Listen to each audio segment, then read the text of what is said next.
Welcome to Digital Asset News, or Dan for short. My name is Rob, and today I just want to just pop in and just talk to you real quick before Thanksgiving comes about us, and just to take a look at what we call whale shadows. And we haven't seen this type of move in quite some time, and when we see these types of moves, it means there is potentially a pretty massive dump incoming. So we'll take a look at the whale shadows. I'm going to talk about why you've been dumped on, you've been lied to pretty much this whole time, as we take a look at the OGs in the space and what they've been doing.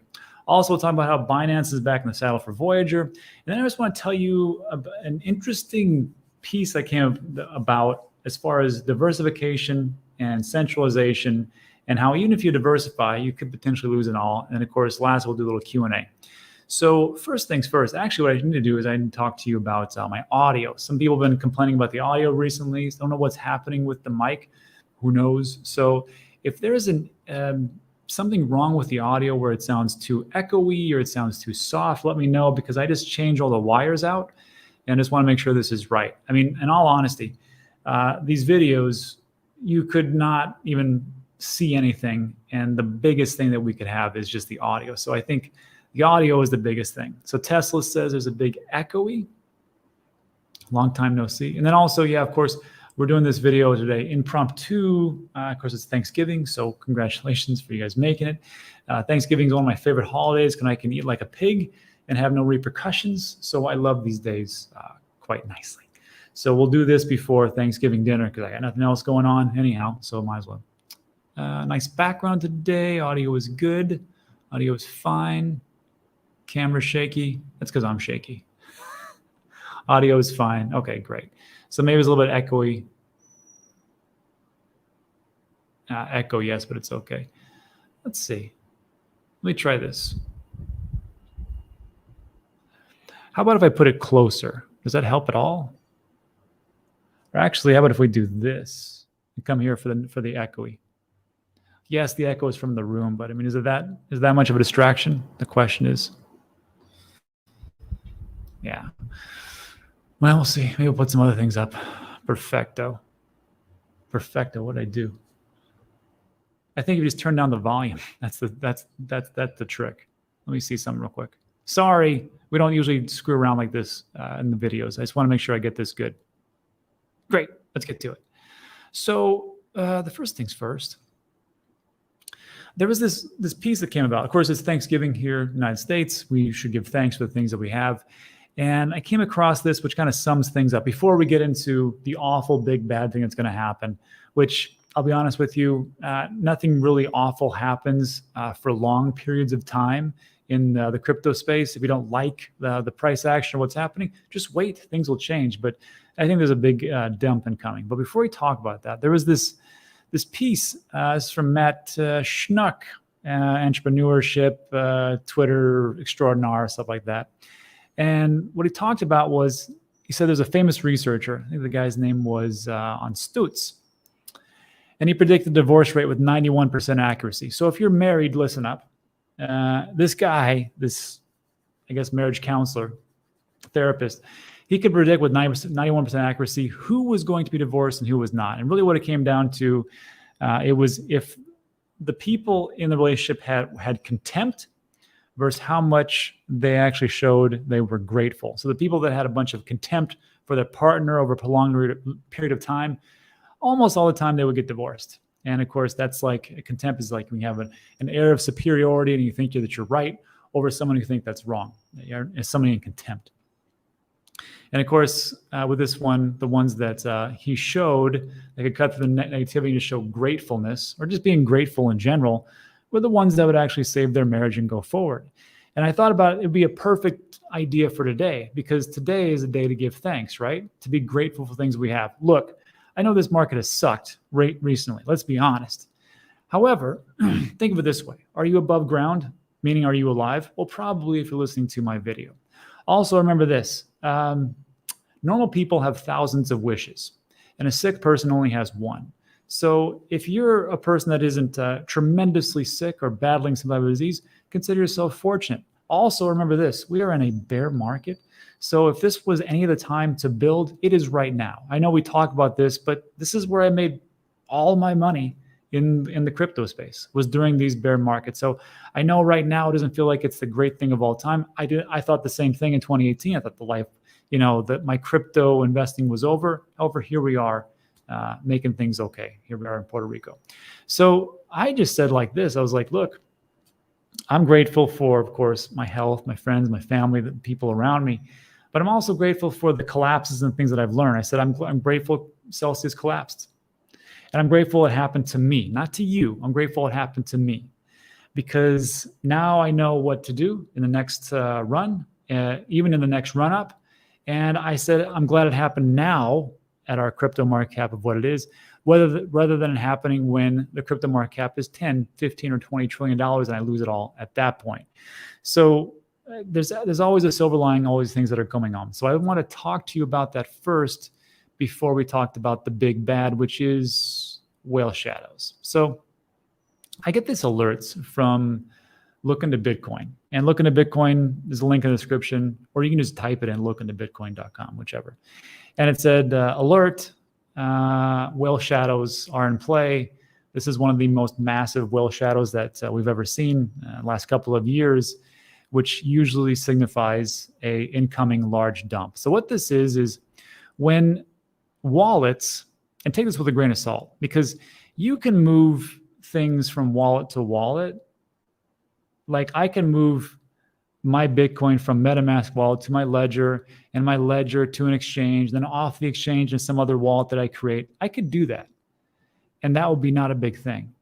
But usually people aren't moving a ton of Bitcoin just because they had nothing else to do.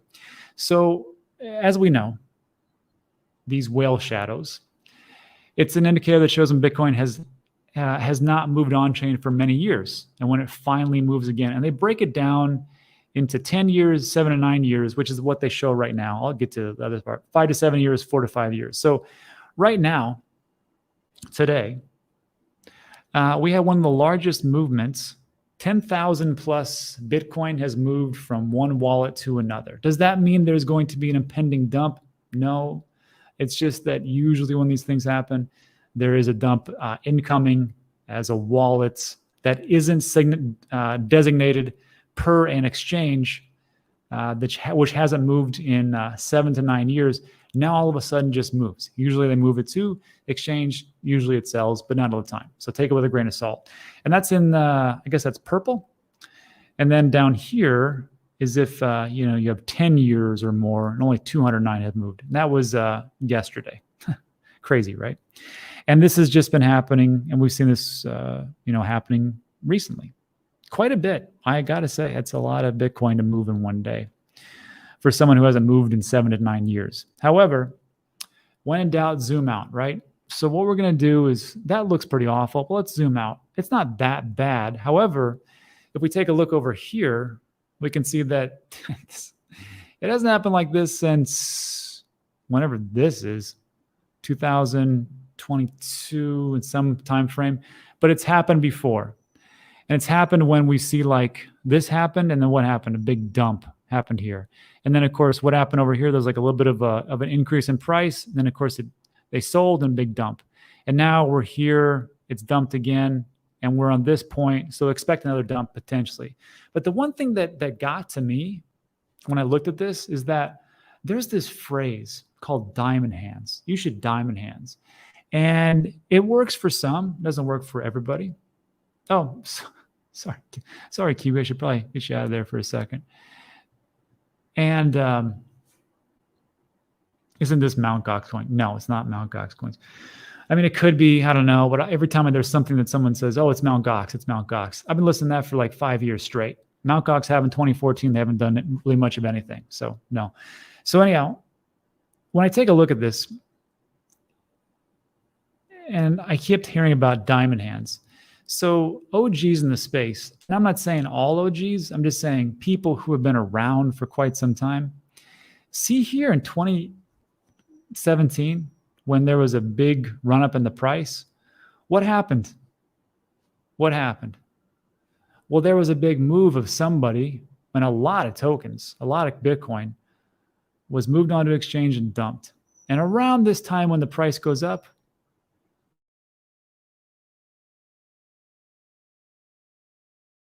We read the white paper for Satoshi Nakamoto.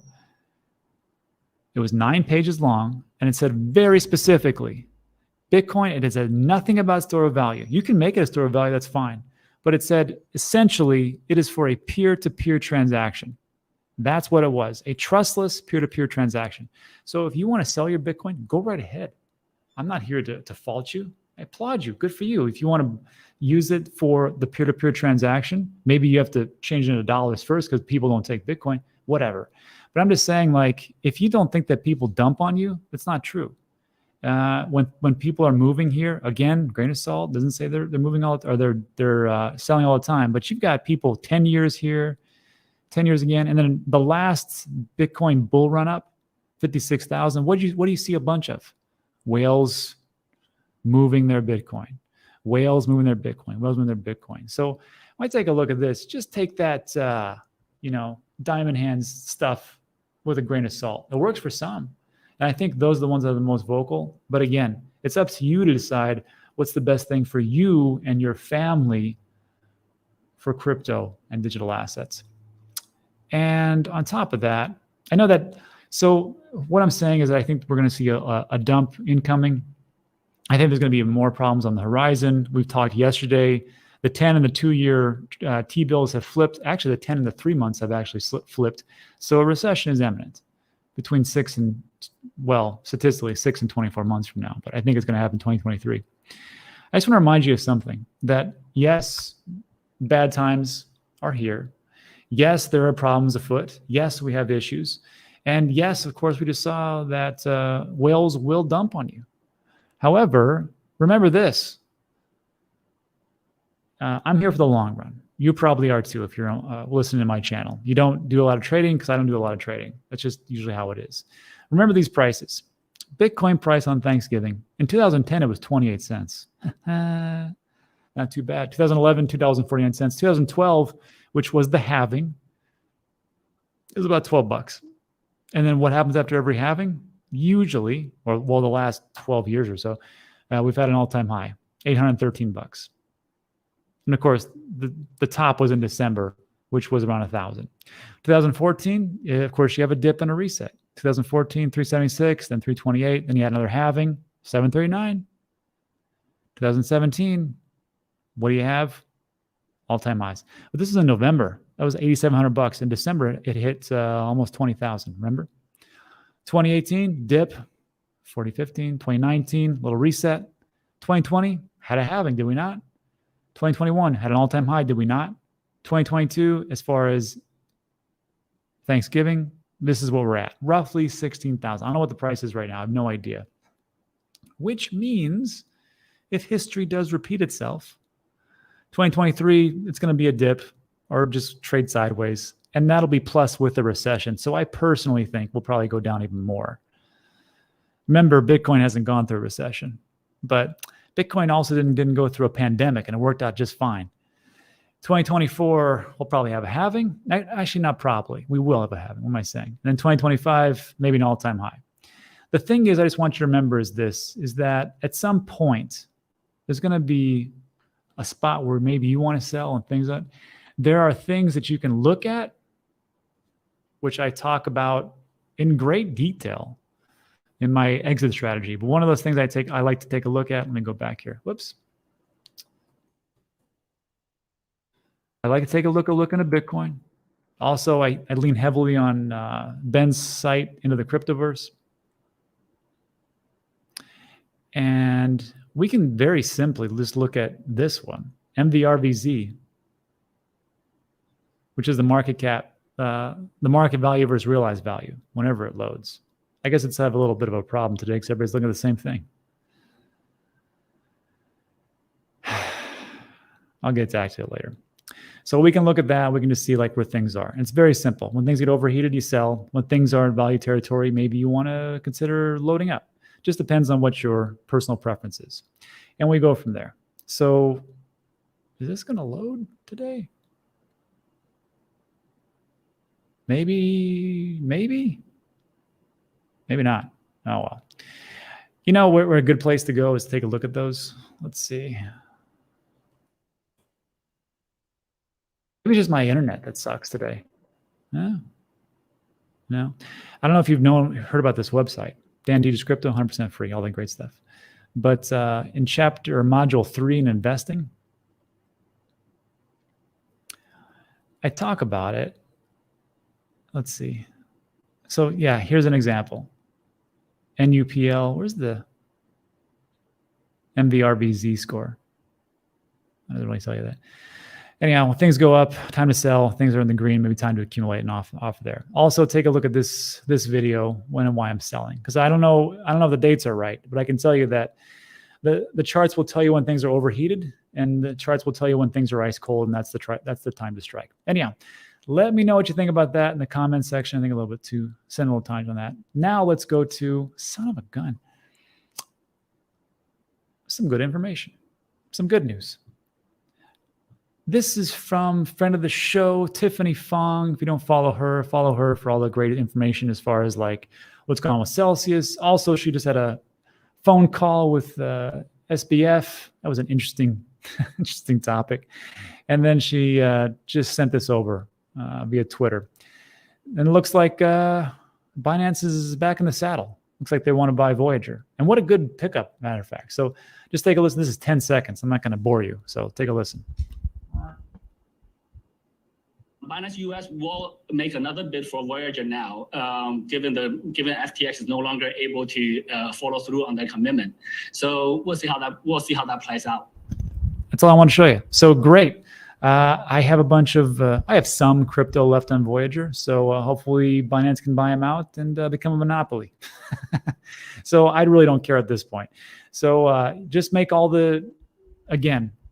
just make everybody else whole. I don't care if I get my money back, just make everybody else whole. Same thing with Celsius. Maybe you want to buy Celsius, CZ, that would be a great buy for you, and move from there. So let me know if you think that's positive or negative.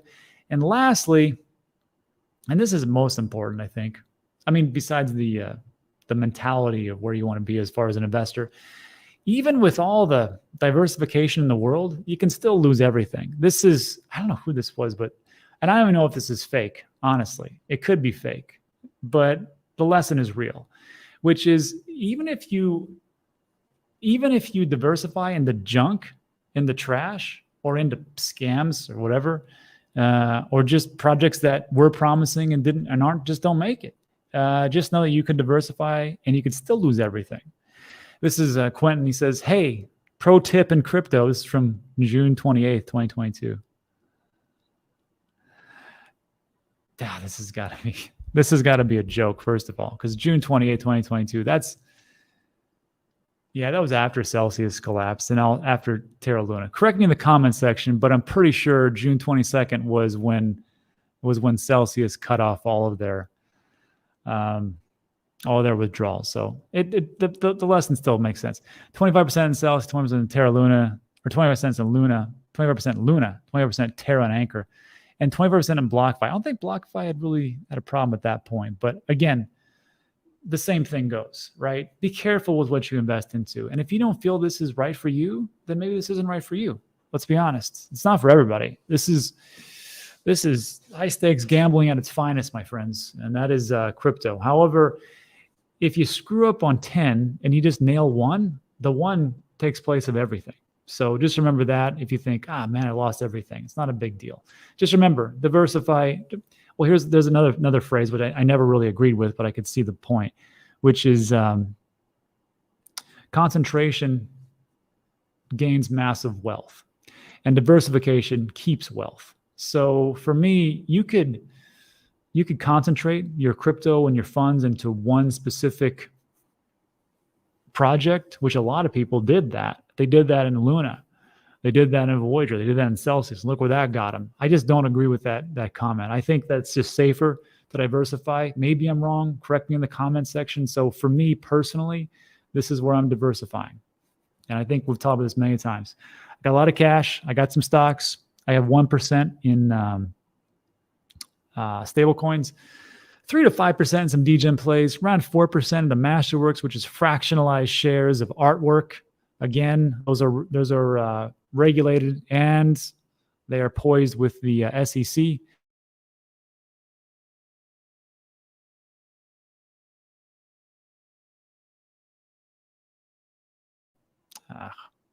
Sorry, my internet cut out. And of course, I Trust Capital, about 1% to 2%. And that's where I have it. So this is where I'm trying to keep my wealth diversification, and that's it. So that'll take care of that. Also, if you're looking for a link for iTrust and Masterworks, a link in the description. Again, Masterworks, they just sold, well, not them, but the art market just sold $1.5 billion worth of art just a week and a half ago. So they're doing okay. Traditional and crypto, not so much. And also, don't forget that there is a link in the description for Shield Folio. You now, for today, can get 50% off. Right now, it's 30% off site-wide, okay? So you use the link, and then you put a discount code. Very simple, DAN, D-A-N. Apply that, and I'll give you, should be initial 20%, but I think it's like 15%. So subtotal 35, you're looking at $28 roughly, and then with tax, it adds back on. So maybe not 50%, maybe 46% or somewhere around there. So just use the codes, get a Shield Folio Stone book, and of course, that's the one that looks like this. Water resistant, tear resistant. You can put all your mnemonic phrases and things like that. I got 4 of those myself. They work out great. And that's it. So look, that'll take care of the news today. Now we're going to do a quick Q&A so I can get out of here. I got some food to eat, and we'll go from there. If you like today's video, thumbs up, subscribe, all that good stuff. I'm here every day. So if you want to stop by, I can chat with you. We're good to go. That's it for the news and stuff. Now let's get to my favorite part, little Q&A.